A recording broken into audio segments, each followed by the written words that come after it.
ತುಂಬ ಕಡೆ ನೀವು ಗಮನಿಸಿದಂತೆ ಜಾತಿಯ ಸಮ್ಮೇಳನಗಳು, ಧರ್ಮದ ಸಮ್ಮೇಳನಗಳು, ಧರ್ಮ ರಕ್ಷಕರ ಸಮ್ಮೇಳನಗಳು ವಿಪರೀತವಾಗಿ ನಡೀತಾ ಇದೆ. ಇದಕ್ಕೆ ಒಂದು ಧರ್ಮ ಒಂದು ಜಾತಿ ಅಂತ ಹೋಲಿಸೋ ಹಾಗಿಲ್ಲ.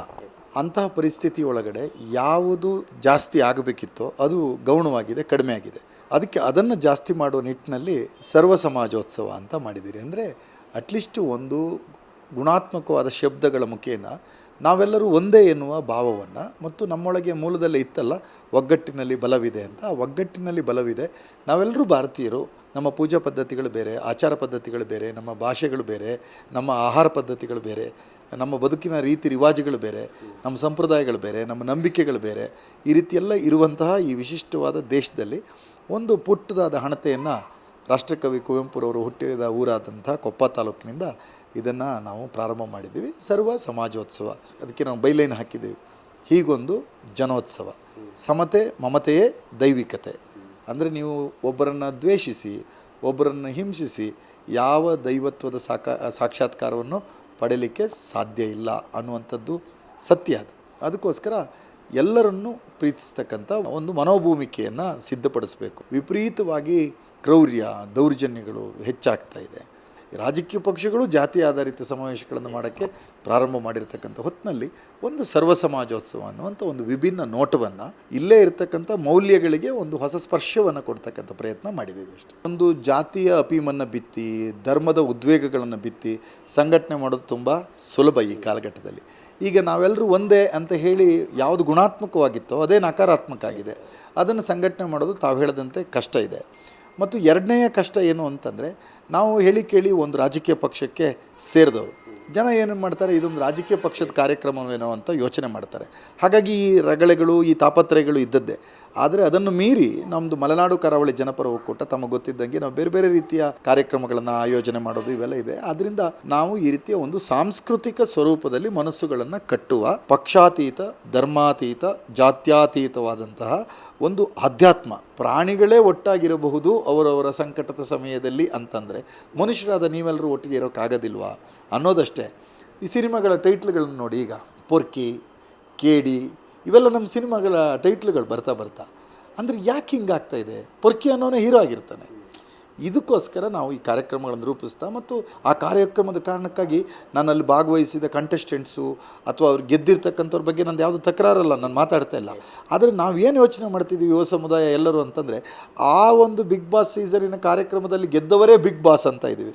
ಸೊ ಆದರ್ಶ ಅನ್ನುವ ರೀತಿಯಲ್ಲಿ ನಮ್ಮ ಅವ್ರು ಹೇಳೋ ಮಾತನ್ನು ಅನುಕರಣೆ ಮಾಡ್ತಾಯಿದ್ದೀವಿ. ಅವ್ರು ಹೇಳೋ ಡೈಲಾಗ್ಗಳೇ ನಿಜ ಅಂತ ನಂಬುವಂಥ ಪರಿಸ್ಥಿತಿ ಇವೆಲ್ಲ ಬಂದಿದೆ. ಸ್ವತಂತ್ರ ಹೋರಾಟದ ಮುಂಚೂಣಿಯಲ್ಲಿದ್ದಂತಹ ಗಾಂಧಿಯವರು, ಮಹಾತ್ಮ ಗಾಂಧಿಯವರು ಬಿತ್ತಿದ ಆದರ್ಶಗಳು, BR ಅಂಬೇಡ್ಕರ್ ಅವರು, ಬಾಬಾ ಸಾಹೇಬ್ ಅಂಬೇಡ್ಕರ್ ಅವರು ಸಂವಿಧಾನದ ಮೂಲಕ ಕೊಟ್ಟಿರ್ತಕ್ಕಂಥ ಮೌಲ್ಯಗಳು, ಸಾಂವಿಧಾನಿಕ ಮೌಲ್ಯಗಳು, ಸ್ವಾಮಿ ವಿವೇಕಾನಂದರ ತತ್ವಚಿಂತನೆಗಳು, ನಾರಾಯಣ ಗುರುಗಳ ವಿಚಾರಧಾರೆಗಳು, ಬಸವಣ್ಣ, ಅಕ್ಕ, ಇಂತಹ ಶ್ರೇಷ್ಠಾತಿಶ್ರೇಷ್ಠ ಚಿಂತಕರು, ಬುದ್ಧ, ಮಹಾವೀರ, ಪ್ರೊಫೆಟ್ ಮೊಹಮ್ಮದ್ ಅವರು, ಯೇಸು ಕ್ರಿಸ್ತರು, ಇವರೆಲ್ಲ ಯಾವುದೇ ಒಂದು ಗುಂಪು ಕಟ್ಟುವ ವಿಚಾರ ಹೇಳಲಿಲ್ಲ. ಅವರೆಲ್ಲ ಮನಸ್ಸು ಕಟ್ಟುವ ವಿಚಾರಗಳನ್ನೇ ಹೇಳಿದರು. ಆದರೆ ಅದೆಲ್ಲವೂ ಗುಂಪುಗಳಾಗಿ ಪರಿಣಾಮ ಆಗ್ತಾಯಿದೆ. ಅದಕ್ಕೋಸ್ಕರ ಆ ಎಲ್ಲ ಪೂರ್ವಸೂರಿಗಳ ಆದರ್ಶವನ್ನು ಇಟ್ಕೊಂಡು ನಾವು ಈ ಕಾರ್ಯಕ್ರಮವನ್ನು ಮಾಡ್ತಾಯಿದ್ದೀವಿ. ಭಯೋತ್ಪಾದನೆ ಬರ್ತಾಯಿದೆ, ಕೋಮುವಾದ, ಮೂಲಭೂತವಾದ, ಮತೀಯವಾದ, ಜಾತಿವಾದ, ಭ್ರಷ್ಟಾಚಾರ ಇವುಗಳನ್ನೆಲ್ಲ ಧಿಕ್ಕರಿಸೋಣ, ಸದ್ಭಾವನೆಯಿಂದ ಒಂದಾಗೋಣ. ಆನೆ ತುಳಿದ್ರೆ 20 ಲಕ್ಷ 25 ಲಕ್ಷ ಪರಿಹಾರ ಕೊಡ್ತಾರೆ. ನಮ್ಮ ಹೋರಾಟಗಾರರ ಬೇಟಿಕೆ 50 ಲಕ್ಷದವರೆಗೂ ಇದೆ. ಆದರೆ ನನ್ನ ಪ್ರಶ್ನೆ, ಹಾವು ಕಚ್ಚಿದ್ರೆ ರೈತಂಗೆ ಆ ಪರಿಹಾರ ಇಲ್ವಾ ಅದು? ಸೊ ಇಂತಹ ಲಾಜಿಕ್ಗಳನ್ನು ಇಟ್ಕೊಂಡು ನಾವು ಈ ಕಾರ್ಯಕ್ರಮದಲ್ಲಿ ನಿರ್ಣಯಗಳನ್ನು ಮಂಡಿಸ್ತಾ ಇದ್ದೇವೆ. ನಮಗೆ ಹುಲಿಕಲ್ ಘಾಟಿ ಪ್ರಮುಖವಾಗಿ, ಅದನ್ನು ಬಿಟ್ಟರೆ ಆಗುಂಬೆ ಘಾಟಿ, ಚಾರ್ಮಾಡಿ ಘಾಟಿ ಇದೆ.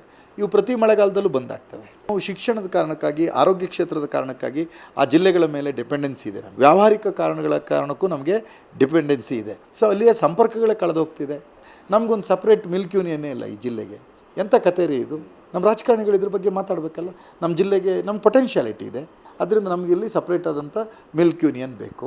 ಆ ಕಾರಣಕ್ಕಾಗಿ ಜನರಿಗೆ ಉದ್ಯೋಗ ಸಿಕ್ಕುವಂತಾಗಬೇಕು.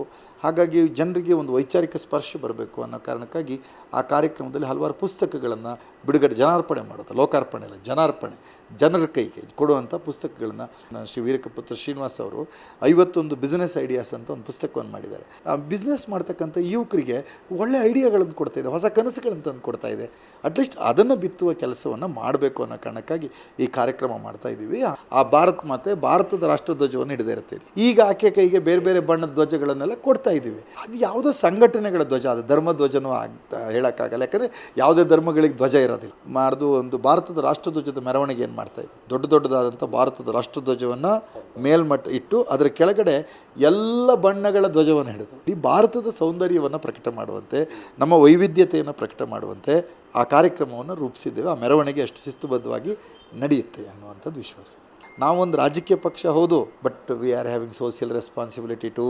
ಆ ಕಾರ್ಯಕ್ರಮದ ಒಟ್ಟಂದ ಏನು, ಇಡೀ ಕಾರ್ಯಕ್ರಮದ ಆಶಯ ಜನಪರವಾಗಿದೆಯೋ ಇಲ್ಲಿಯ ಜನಜೀವನದ ಪರವಾಗಿದೆಯೋ ಅನ್ನೋದನ್ನು ಅರ್ಥ ಮಾಡಲಿ, ಜನ ಅರ್ಥ ಮಾಡ್ಕೋತಾರೆ, ಜನ ಬುದ್ಧಿವಂತರಿದ್ದಾರೆ, ಅರ್ಥ ಮಾಡ್ಕೋತಾರೆ.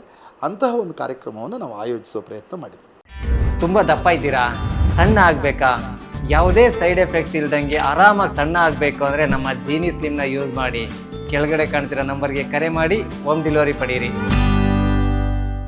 ಇಂತಹ ನೈಜ ಕುತೂಹಲ ಭರಿತ ಸುದ್ದಿಗಳು ನಿಮಗೆ ಸಿಗಬೇಕಂದ್ರೆ ರಾಜ್ಯದ ಪ್ರತಿಷ್ಠಿತ ಜನಪರ ಡಿಜಿಟಲ್ ಸುದ್ದಿ ಮಾಧ್ಯಮ ಪಬ್ಲಿಕ್ ಇಂಪ್ಯಾಕ್ಟ್ ಚಾನಲನ್ನು ಯೂಟ್ಯೂಬ್ನಲ್ಲಿ ಸಬ್ಸ್ಕ್ರೈಬ್ ಮಾಡ್ಕೊಳ್ಳಿ. ವಿಡಿಯೋ ಇಷ್ಟವಾದರೆ ಲೈಕ್ ಮಾಡಿ, ನಿಮ್ಮಿಷ್ಟದವರಿಗೆ ಶೇರ್ ಮಾಡಿ ನಮ್ಮನ್ನು ಪ್ರೋತ್ಸಾಹಿಸಿ.